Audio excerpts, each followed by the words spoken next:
Le président Macron. Le pire président français. Benjamin Netanyahou. Un grand héros d'Israël. Alain Finkielkraut. Un juif qui a honte d'Israël. Trump. Il y en a qui pensent que c'est le Messie, j'en suis pas encore sûr, mais ils s'en approchent.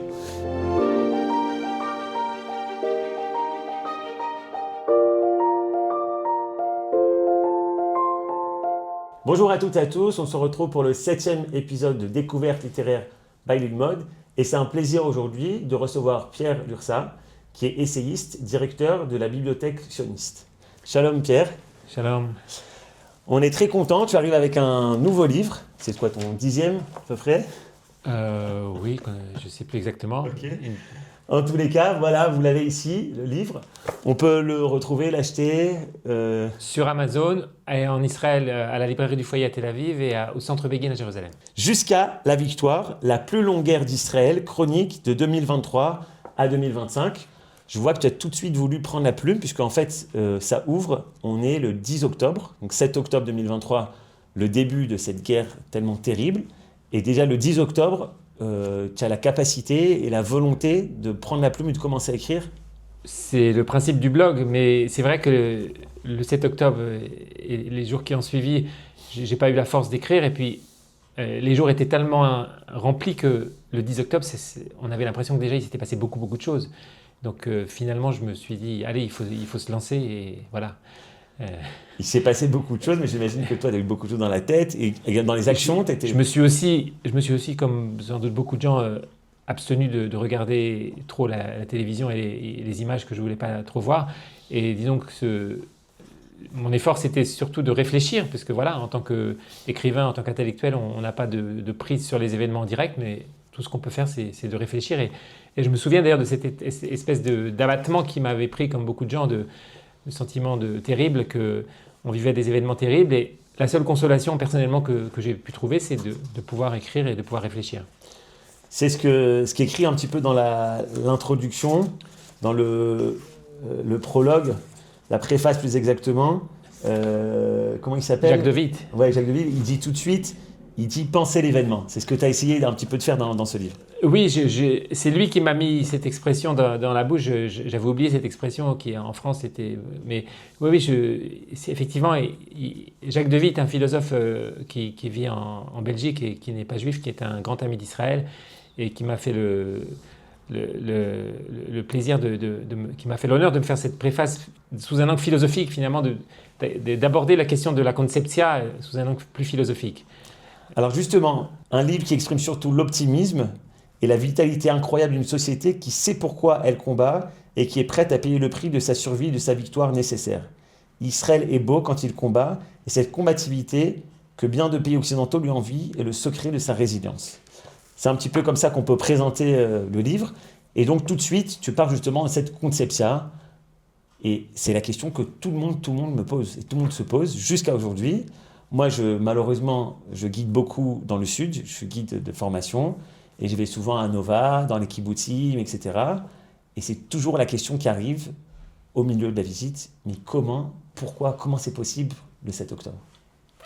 Qu'est-ce que tu réponds?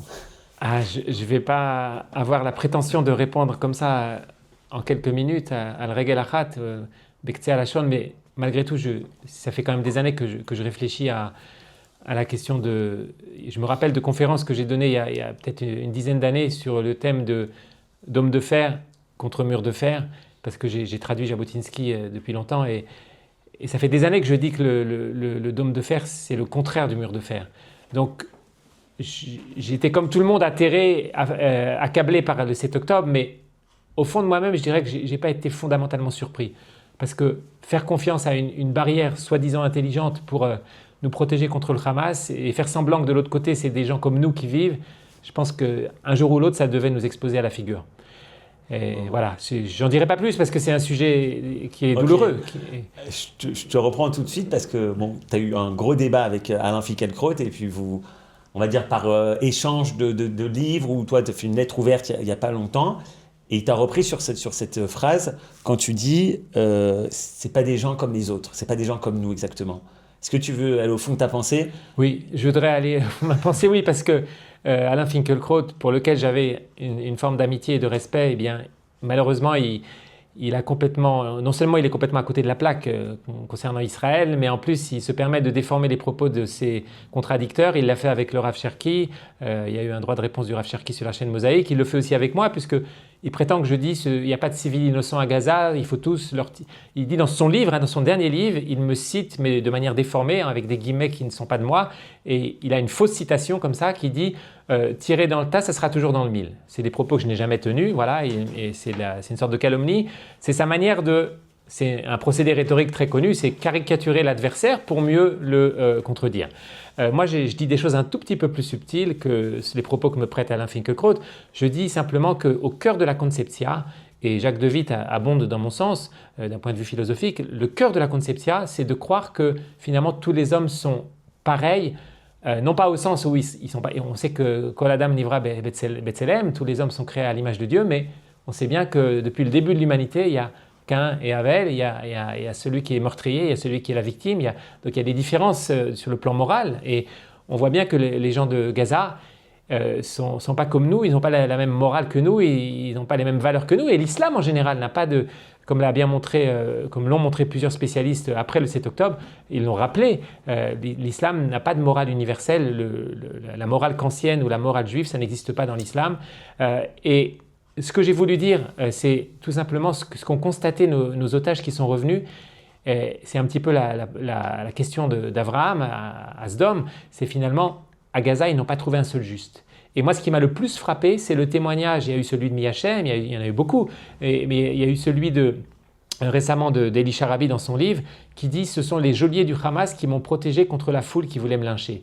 Et pour moi, ce témoignage, il dit quelque chose d'incroyable. Il dit que finalement, les geôliers du Hamas, et il le raconte d'ailleurs dans son livre Eli Sharabi, dans son très beau livre Otage. On vous conseille tous aussi. Bien sûr. Et finalement, parfois il y avait un peu d'humanité dans ces geôliers du Hamas qui lui donnaient des morceaux de halva comme ça. Il y en avait un avec lequel il avait développé une espèce de relation, je dirais pas amicale, c'est un grand mot, mais alors que la foule de Gaza, elle, c'était une foule qui était prête au lynch à tout moment. Voilà, ça c'est et je considère qu'en contestant le témoignage des otages, puisque Alain Finkielkraut, j'en parle dans le livre, il a reproché les propos de Miachem, il a critiqué, il s'est donné il a eu le culot, l'outrecuidance de critiquer les paroles d'une otage qui est revenue de Gaza, lui depuis son confortable appartement du 6e arrondissement, de la rue Vavin, là près du Luxembourg, et je trouve que dans cette outrecuidance, il y a quelque chose de terrible. C'est comme si quelqu'un se permettait de critiquer le témoignage des rescapés de la Shoah. C'est pour ça que j'ai parlé de négationnisme juif du 7 octobre. Alors justement, à ce propos des otages, je ne sais pas si tu as entendu, mais lorsqu'État de mort, donc État de mort, c'est un otage qui est rentré dans les 20 derniers otages qu'on a reçus, donc la veille de Simchat Torah 2025.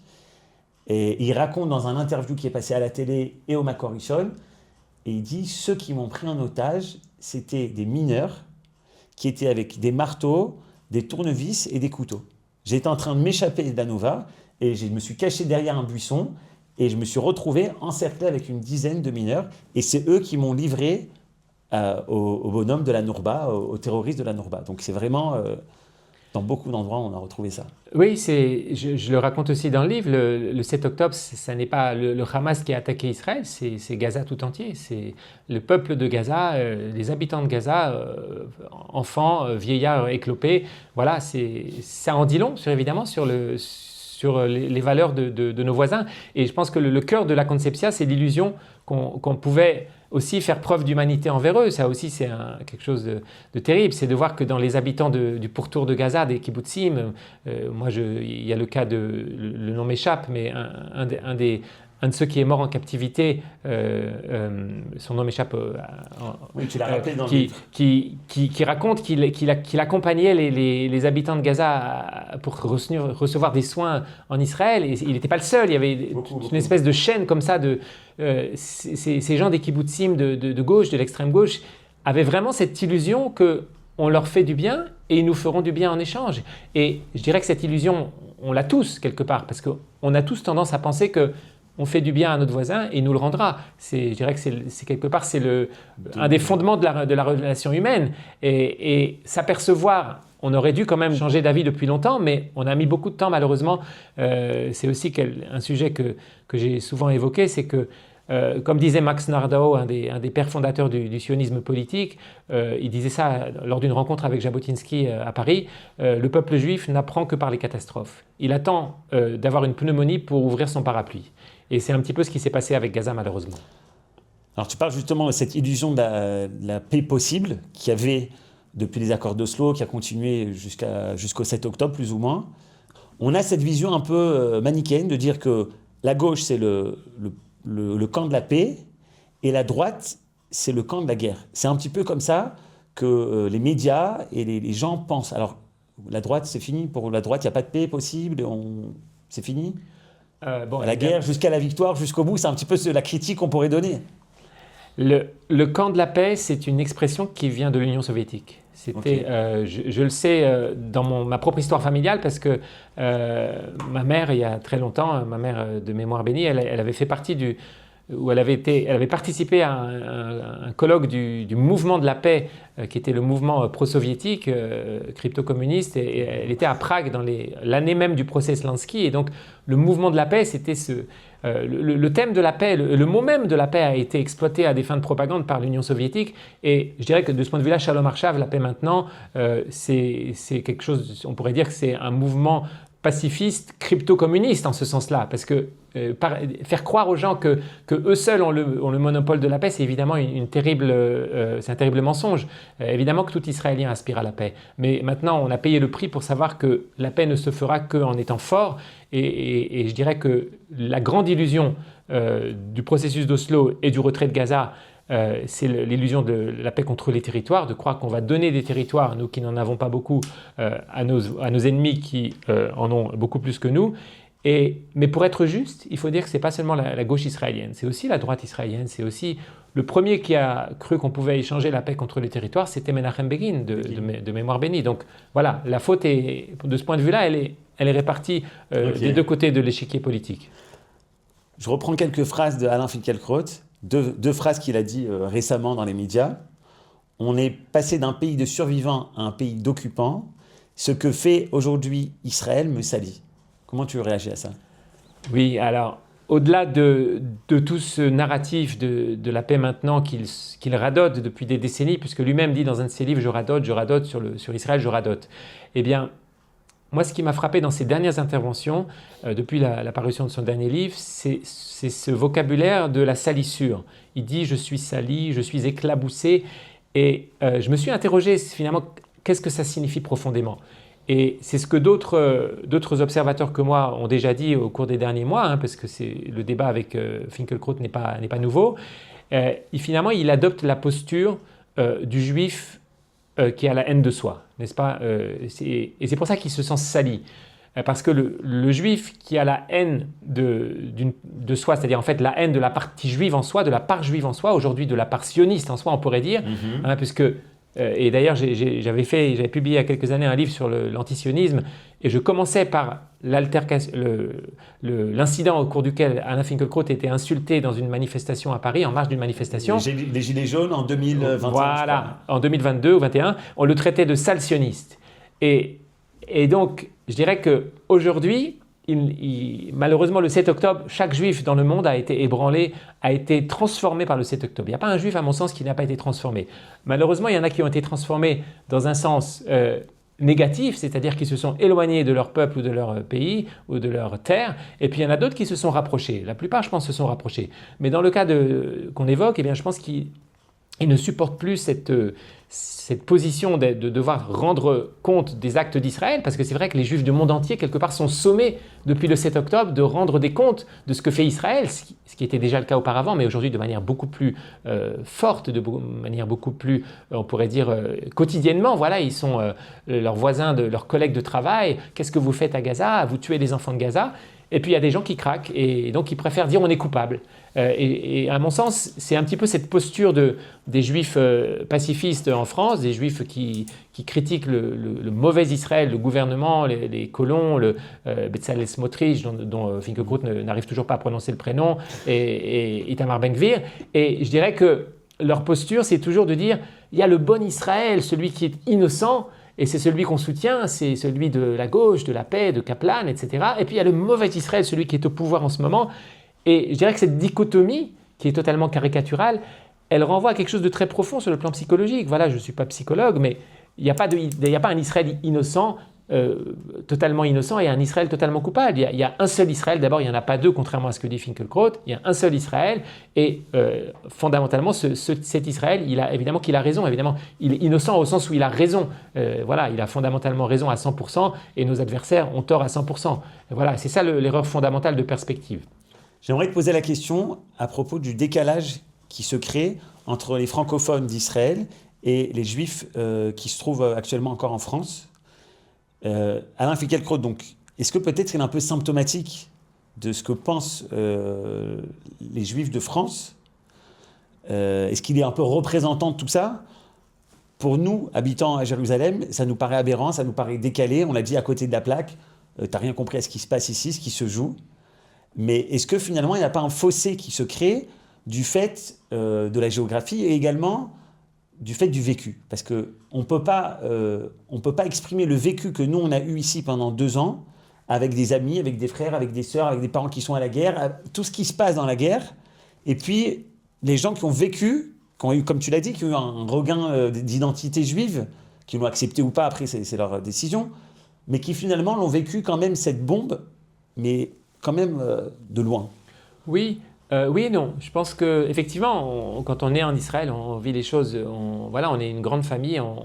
La mort d'un soldat, un soldat qui tombe au combat, on va au jour. C'est ton voisin, c'est ton cousin. Non, on va au Har Herzl parce que c'est un soldat, ça fait partie de nous. Mais ça les Juifs qui vivent là-bas en Galoute, malheureusement, ils ne peuvent pas le comprendre. Mais ceci dit, je dirais que le fossé n'est pas si grand qu'il n'y paraît. Et je ferai la distinction, j'étais il n'y a pas longtemps en France pour présenter le livre dans différentes communautés avec l'Organisation sioniste mondiale, et je vois bien que le juif de base, y compris d'ailleurs dans des communautés, j'étais dans une communauté libérale dans le sud de la France, donc pas une communauté orthodoxe, eh bien le juif de base, il comprend tout à fait, il est beaucoup plus sur la même ligne que nous, que moi en tout cas, que ces intellectuels, ces figures médiatiques. Et de ce point de vue-là, je crois qu'il y a un fossé sociologique à l'intérieur du judaïsme en France. C'est-à-dire qu'il y a vraiment une coupure entre le peuple et les élites. Voilà, ces juifs médiatiques. Et d'ailleurs, je crois que beaucoup d'autres l'ont dit, notamment Georges Bensoussan, ils ont un statut à protéger. Voilà, et c'est pour ça aussi qu'ils prennent ces positions totalement révoltantes. Alors ce livre, c'est sous forme de chronique, donc quelques jours, je sais pas, toutes les semaines, tous les 10 jours, tu prends la plume et puis tu commences à écrire 3, 4, 5 pages. Et il y a souvent cette question qui revient, une chronique que tu appelais « Pourquoi nous combattons ?» Alors pourquoi finalement? Pourquoi nous avons combattu? On a terminé la première phase de la guerre, là on est en train d'attendre Benyamin Netanyahou est encore aux États-Unis au moment où on enregistre ce podcast. On va peut-être passer à l'étape numéro 2, Shlav Bet. Pourquoi finalement tout ce combat? À quoi il a servi? Ça, c'est une question tellement cruciale. J'hésite à y répondre comme ça. Tu peux donner des clés de réflexion sans... Mais c'est la question que je me suis posée dans les premières semaines de la guerre, effectivement. Je ne sais plus d'ailleurs à quel moment exactement. Mais en fait, elle renvoie au titre d'un livre, d'un film très connu. C'est dans ce contexte-là que j'ai posé la question, je crois, dans le livre. Tu as plusieurs chroniques qui s'appellent « Pourquoi nous combattons ?» Chronique 1, 2, 3, 5, 7. Mais je crois que ça renvoie... évidemment, c'est la question que chaque Israélien se pose. Finalement, cette guerre qu'on nous a imposée, quel est son objectif? Est-ce que c'est simplement un conflit de frontières? Est-ce que c'est un conflit territorial? Et non, évidemment, on sait que c'est un conflit existentiel. Et on sait que c'est aussi un conflit d'identité parce qu'on a été interpellé dans notre identité, parce que le Hamas, et c'est aussi un des témoignages totalement très significatifs des soldats, pour le coup, qui sont rentrés dans les maisons à Gaza, et chaque fois qu'ils rentraient dans une maison, ils voyaient Al-Aqsa, la photo d'Al-Aqsa, de la mosquée sur le mont du Temple, et ça a interpellé nos soldats, et se sont dit finalement, on comprend que le sens de cette guerre, c'est aussi, c'est évidemment à qui appartient la terre d'Israël, hein, parce que malheureusement, dans l'illusion du retrait de Gaza, on a cru que si on leur laissait et finalement, c'est cette question qui revient toujours depuis 1967, c'est qu'il y a une partie du peuple israélien qui veut toujours renoncer, pas tellement en pensant obtenir la paix d'ailleurs, je ne crois pas qu'ils sont tellement naïfs que ça, ils le sont aussi, mais c'est aussi en disant on va se débarrasser, comme avait dit Moshe Dayan en 67, on va se débarrasser de ce Vatican. Il parlait du mont du Temple. Voilà. Donc pour lui, c'était des vieilles pierres, le Vatican. Donc quelque part, c'est renoncer à notre identité. Et donc le sens profond de la guerre, c'est évidemment la guerre pour retrouver notre identité. Et de ce point de vue-là, je crois qu'il y a un énorme progrès qui a été fait par la société israélienne. Peut-être qu'on ne le mesure pas encore, peut-être qu'on va le mesurer lors des prochaines élections, peut-être ça prendra encore du temps, parce que les choses prennent du temps à mûrir. Mais je pense que fondamentalement, cette guerre-là, comme la guerre d'ailleurs de 67, comme la guerre de 73, elle aura un effet identitaire très profond. Et pour revenir à votre question,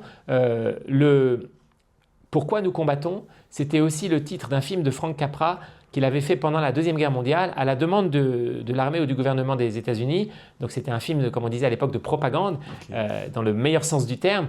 Et moi, j'ai souvent regretté depuis des années que le cinéma israélien n'est pas cette fibre patriotique. Voilà, il est plutôt de gauche. Voilà, il est plutôt d'extrême gauche. Et il y a, enfin, pas tout le cinéma israélien. Il y a un cinéma populaire qui est très sympathique, qui est israélien, qui est amami, qui est populaire et sympathique. Et puis il y a ce qu'on appelle les films à festival, qui sont faits par des gens qui détestent leur pays, comme Nadav Lapid, comme d'autres, qui d'ailleurs en général souvent ne vivent pas ici, qui sont tout le temps à Berlin, à Paris, partout ailleurs, et qui font des films contre Israël. Voilà. De même qu'il y a des intellectuels qui font des tribunes contre Israël, il y a des cinéastes israéliens qui font des films contre Israël, et comme ça ils gagnent leur vie, ils sont très contents, mais je pense qu'au fond d'eux-mêmes, ils sont pas si heureux que ça. Merci de suivre cette vidéo. Si vous appréciez, c'est le moment de faire un like en bas, de vous abonner à notre chaîne Lil Mode et de partager. Et pourquoi pas même mettre un petit commentaire. Ça nous fait plaisir, ça nous soutient et ça nous permet de continuer à diffuser les enseignements de la Torah d'Eretz Israël. C'est parti, on reprend. Tu as parlé du mont du Temple et tu as justement une chronique dessus. Et tu dis finalement, cette guerre, savoir à qui véritablement appartient la terre, c'est aussi un combat identitaire. Qui sommes-nous véritablement? Et par rapport au mont du Temple, tu dis peut-être qu'on aurait dû l'Agbil et Taknissa chez la Moustamim, c'est-à-dire, comment on dit l'Agbil Restreindre, limiter l'accès des musulmans, c'est peut-être quelque chose qu'on aurait dû faire à ce moment-là. Est-ce que tu veux nous dire un mot? Oui, je veux pas qu'on va faire le buzz là sur YouTube avec, si on va mettre en titre de l'émission, il faut limiter l'entrée des musulmans sur le mont du Temple. Non, c'est quelque chose que, ce livre c'est un recueil de chroniques, c'est des choses que j'ai écrites en temps réel. Et d'ailleurs, je crois que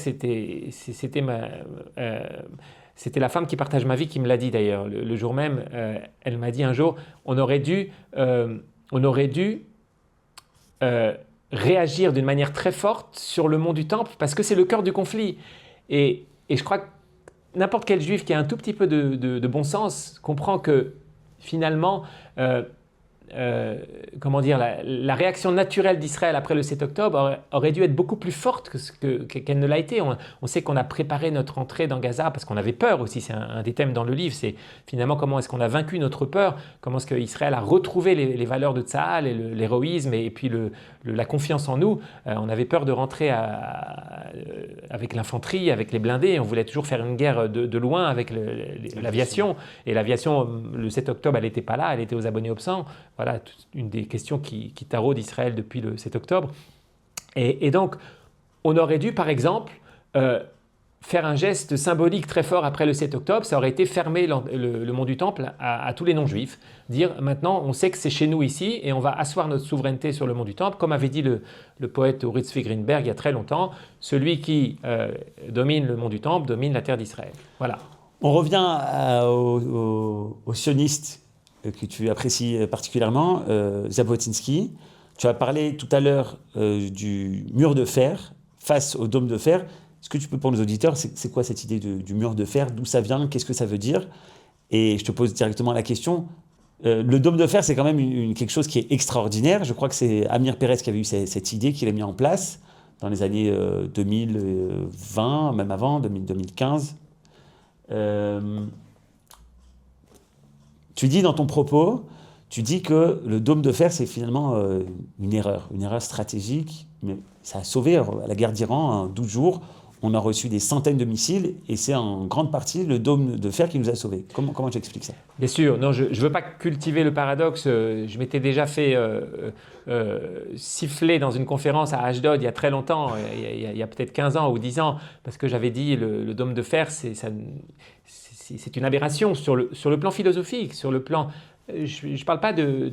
Surtout Ashdod, parce voilà, qu'Ashdod, ils en recevaient souvent. Exactement. Donc, mais l'aberration qui m'était apparue à l'époque, c'était finalement, on a des ennemis à 5 km de chez nous, à 5 km de Sderot, qui ont constitué des stocks de missiles et qui nous les envoient. Et nous, on est tellement intelligents qu'on a fabriqué un parapluie qui nous protège et du coup, on dit tout va bien dans le meilleur des mondes.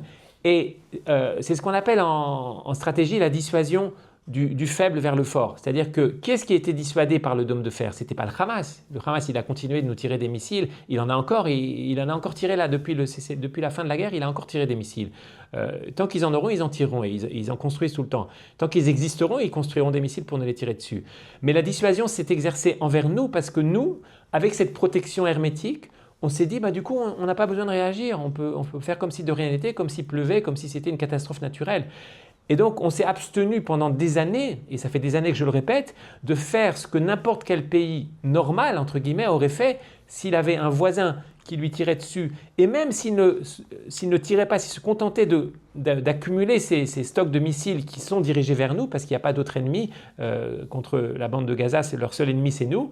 Donc, on aurait dû faire ce que n'importe quel pays normal aurait fait, c'est-à-dire aller de manière préventive, envahir la bande de Gaza et détruire les stocks de missiles. Et malheureusement, on ne l'a pas fait pendant 20 ans. Ils ont eu le temps de construire tout leur tunnel, tout ce monstrueux appareil de tunnel qu'aucune armée au monde n'a jamais construit. Aucun pays, même l'Allemagne nazie, n'a fait des choses aussi terribles sur le plan de la civilisation humaine. C'est-à-dire tout le PIB de Gaza a été consacré à cette ville souterraine. À cette ville souterraine, voilà. Et c'est ce que dit Jacques de Witte dans sa préface. D'ailleurs, il dit, même Adolf Hitler et Marc Chesneau n'auraient jamais pensé à construire son bunker sous l'hôpital de Berlin.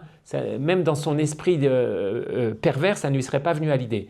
C'est pour ça que Jacques de Witte dit que, quelque part, le Hamas sont pires que les nazis.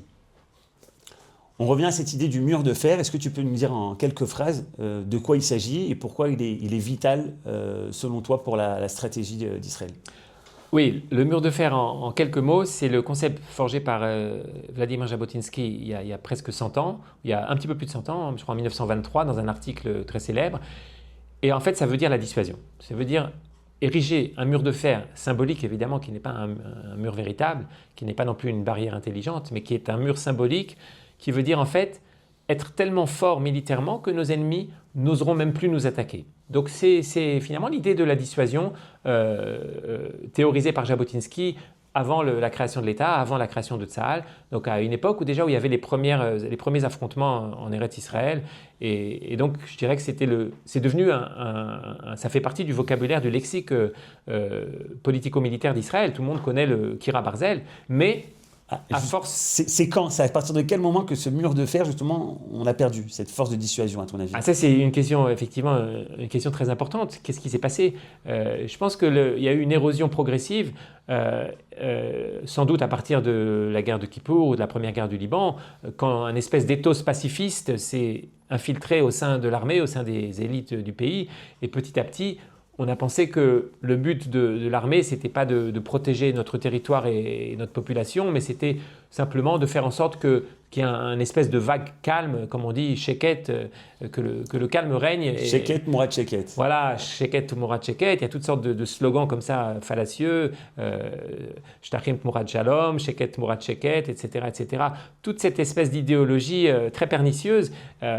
Finalement, on a perdu de vue l'objectif principal, c'est-à-dire celui de dissuader nos ennemis de nous attaquer et de les vaincre aussi. Même le mot de victoire avait disparu du lexique de Tsahal. Et de ce point de vue-là, je pense que Ad Hanitzachon, jusqu'à la victoire, c'est vraiment le mot-clé qui est revenu dans la bouche de tout Israël. Et justement, on parle également d'Or Hanitzachon, c'est quelque chose qu'on a vu beaucoup, cette idée de la génération de la victoire. Tu ramènes dans ton livre le rabbin Zeni de Haïfa, qui avait justement lu et épluché le code éthique de Tsahal, et voilà ce qu'il nous dit, que l'objectif est de perturber, faire entrave aux efforts de l'ennemi visant à perturber le cours normal de sa vie. Et donc le mot victoire ou éradiquer, terrasser l'ennemi avait disparu du code éthique de Tsahal. Absolument. Je crois que le code éthique de Tsahal, c'est un sujet un petit peu technique comme ça. Il y a peut-être des gens qui ne savent pas ce que c'est le code éthique de Tsahal. Moi, je vais te dire, quand on dit code éthique de Tsahal, pour quelqu'un qui a fait l'armée, on pense Roar Tsahal, c'est les valeurs, tu sais, le petit fascicule, unité, Réout, Ardout, truc Banessima, j'ai oublié, ils me diront. Oui, mais c'est pas ça. Ça, c'est si important parce que c'est ce que chaque soldat reçoit, c'est-à-dire Dvekout Bamatara, Réout, etc. Mais le code éthique, c'est quelque chose qui fait 10 pages, 20 pages, c'est quelque chose de plus sérieux, non? Oui, le code éthique, il a été rédigé par Assa Kacher, un professeur à l'université de Tel Aviv, très distingué, que jusqu'à quelques années, peut-être on pouvait encore penser que c'était Ben Adam Meloumad, quelqu'un comme ça, qui vivait dans sa tour d'ivoire. Et puis récemment, il est sorti il a dévoilé un petit peu, il a fait son coming out et on s'est aperçu que c'était un redoutable caplaniste, etc. Mais ça, c'est pas le sujet. Le sujet, c'est que c'est un philosophe qui a rédigé le code éthique de Tsahal, comme si on était la Belgique ou la Suisse et qu'on pouvait se donner le luxe d'avoir des valeurs très élevées pour nos soldats, respecter la vie, la valeur de la vie humaine, sous-entendu de l'ennemi, parce que c'est de ça qu'on parle. Kvod Adam. Voilà, et Kvod Adam, et finalement, je dirais que le gros problème avec ce genre d'idéologie, c'est que ça se traduit concrètement sur le terrain, et à force d'endoctriner les soldats dans cette idéologie du code éthique de Tsahal, que le rabbin Zini avait critiqué il y a déjà très longtemps, dans l'article que je cite, il y a déjà 20 ans, au moment où le code a été publié, je crois en 2006, peut-être si ma mémoire est bonne, eh bien, ce code éthique, il s'est traduit sur le terrain par le fait que les soldats de Tsahal, pour eux, protéger la vie de l'ennemi, c'était devenu la valeur suprême. La priorité. La priorité. Il fallait surtout ne pas causer de dommages chez l'ennemi, quitte à risquer sa propre vie. Et ça, je dirais, cette aberration qu'aucune armée du monde n'applique, évidemment, c'est complètement fou. Il n'y a qu'une armée juive qui peut en venir à cette aberration. Je dis ça, évidemment, à moitié de manière un peu ironique, mais on en est revenu de ce code éthique. Il est devenu obsolète. Le 8 octobre, il était obsolète. Et il existe encore sur le papier, mais je pense que sur le terrain, les choses ont beaucoup changé dans cette guerre. Et à mon avis, c'est un des grands changements de cette guerre aussi, c'est qu'on est revenu à une morale beaucoup plus saine et beaucoup plus proche de notre tradition. Retour identitaire, retour à la tradition, peut-être à une morale plus juste. Je crois qu'il y a 2 photos dans toutes ces chroniques, et il y en a une que tu as trouvée bonne, où on voit 3 personnages avec un livre de Télim. Qu'est-ce qu'elle nous raconte, cette fameuse photo? Oui, alors c'est cette photo que j'ai publiée initialement sur mon blog, comme toutes ces chroniques que j'ai réunies dans ce livre, c'est la photo de Rechavam Zeevi avec Ariel Sharon et avec le Rav Goren. Et ils sont assis tous les 3 côte à côte et ils sont en train de lire un Sefer Teilim. Je crois que ça se passe pendant l'opération de Karamé. J'ai oublié la date, mais ce qui est frappant dans cette photo, si on s'arrête sur les détails, on voit Ariel Sharon et Rechavam Zeevi qui étaient des grands soldats qui sont assis de manière un peu nonchalante et qui regardent le Sefer Teilim comme ça, alors que le Rav Goren, lui, il a l'air beaucoup plus concentré, évidemment. Mais voilà, ça c'est le détail. Mais le message essentiel qui m'a beaucoup touché dans cette photo, c'est que finalement, le Sefer Teilim, c'est le livre qui réunit tous les... Et au-delà même, on pourrait dire le Sefer Asfarim, mais évidemment le Tanakh tout entier. Mais le Sefer Teilim en particulier, c'est le livre qui réunit tous les Juifs. Parce que, comme on dit en temps de malheur, Be'et Sarah, chaque Juif, même s'il est très loin de la tradition, sauf ceux qui sont vraiment irrémédiablement éloignés, comme ceux dont on parlait tout à l'heure, il va ouvrir le livre des psaumes, il va ouvrir le Sefer Teilim pour y trouver une consolation et pour y trouver un message. Et moi-même, je l'ai vécu pendant cette guerre. C'est incroyable. Le fait que les mots du roi David sont devenus tout d'un coup beaucoup plus parlants qu'ils n'étaient avant. Et d'abord parce que le Sefer Teilim, le livre des psaumes, c'est un livre de guerre. C'est un livre qui parle de la guerre. David, en tant que roi, il a mené des campagnes de guerre. Bien sûr. Et donc finalement, je dirais que les mots de la paracha et le mot du Tanakh, mais surtout le Sefer Teilim, ont pris tout d'un coup un sens beaucoup plus évident pour chaque juif en Israël et ailleurs, en dehors d'Israël. Et c'est ça que j'ai voulu dire avec cette photographie. Et finalement, je pense que c'est aussi ce qui relie les différentes composantes de la société israélienne, c'est finalement qu'on a les mêmes textes sacrés, même si certains d'entre nous les lisent avec un regard différents, évidemment, comme ça a toujours été le cas, mais on sait bien que, et même dans le Chinuch Mamlarti, autrefois, le Tanakh, c'était le fondement aussi de l'identité juive. On a Voir Ben Gurion et autres. Bien sûr, bien entendu. Et Ben Gurion était aussi, c'est peut-être l'occasion de le dire, j'ai traduit... messianique, il était un peu messianique. Non, Méchéri, on aurait dit, t'es Méchéri, toi. Absolument. David Ben Gurion avait une conscience juive très forte et il était un juif messianique parce qu'il croyait à la messianité. Il pensait que le fondement du sionisme, c'était la Méchériout, c'était le messianisme. On finit 2 ans et demi, plus de 2 ans et demi de guerre maintenant. On va passer peut-être à l'étape numéro 2. Jusqu'à la victoire, la plus longue guerre d'Israël. Et tu dis que c'est un livre optimiste. Aujourd'hui, tu as écrit le livre il y a quelques mois. Cette lueur d'optimisme, où tu la vois dans les mois à venir? C'est vrai que je dirais que l'esprit de combatif et optimiste qui m'a animé pendant l'écriture de ces chroniques et de ce livre, c'est un petit peu effacé, tout simplement parce que cette première phase de la guerre est terminée. Mais on sait bien que la guerre, elle n'est pas terminée. On sait bien qu'il y a une nouvelle manche qui nous attend très prochainement avec l'Iran. À Gaza aussi, le travail n'est pas terminé, sur tous les fronts. Mais de ce point de vue-là, j'ai peut-être une conception qui va peut-être choquer certains des auditeurs. Je pense que la sécurité d'Israël et la souveraineté d'Israël sont beaucoup plus importantes que la paix en elle-même. On a érigé pendant des décennies, on a érigé la paix comme la valeur suprême, et finalement, aujourd'hui, on comprend que la paix en soi n'est pas une valeur fondamentale si elle signifie si elle veut dire, si elle est une marque de faiblesse de la part d'Israël. Et de ce point de vue-là, je dirais que l'esprit optimiste dans lequel j'ai écrit ce livre, c'est l'esprit de constater qu'Israël a retrouvé sa force de dissuasion, sa force interne, la conviction de son bon droit, la conviction que cette terre nous appartient. Et donc je reste fondamentalement optimiste. Je pense que le changement fondamental qui est survenu dans l'après 7 octobre, ce que j'appelle dans le livre le Kiddush Hashem de l'après 7 octobre, comme tu parlais tout à l'heure de Dor HaNitzachon, la génération de la victoire, eh bien cette génération, elle est là. Et ces changements, et quelles que soient les péripéties de la politique internationale, même s'il y a encore beaucoup de choses qui vont se passer, on ne sait pas encore ce qui va se passer avec l'Iran, est-ce que les États-Unis vont nous soutenir, est-ce qu'on va devoir attaquer tout seul, etc., etc. Mais tout ça ne remet pas en question l'optimisme fondamental de savoir qu'un changement a eu lieu après le 7 octobre et que ce changement, il est irrémédiable à mon sens. Ok, on fait un espèce de ping-pong. Je te pose un mot et tu essayes de me dire un mot. Le président Macron. Le pire président français. Benjamin Netanyahou. Un grand héros d'Israël. Alain Finkielkraut. Un juif qui a honte d'Israël. Ben Gvir. Qui a fait un ministre qui a fait beaucoup de choses pour la police et pour la sécurité d'Israël. Trump.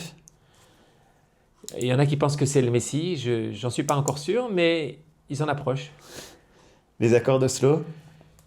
Une grande catastrophe. Le 7 octobre. 7 octobre. En un mot, il n'y a pas un seul mot pour dire ce que c'est que le 7 octobre.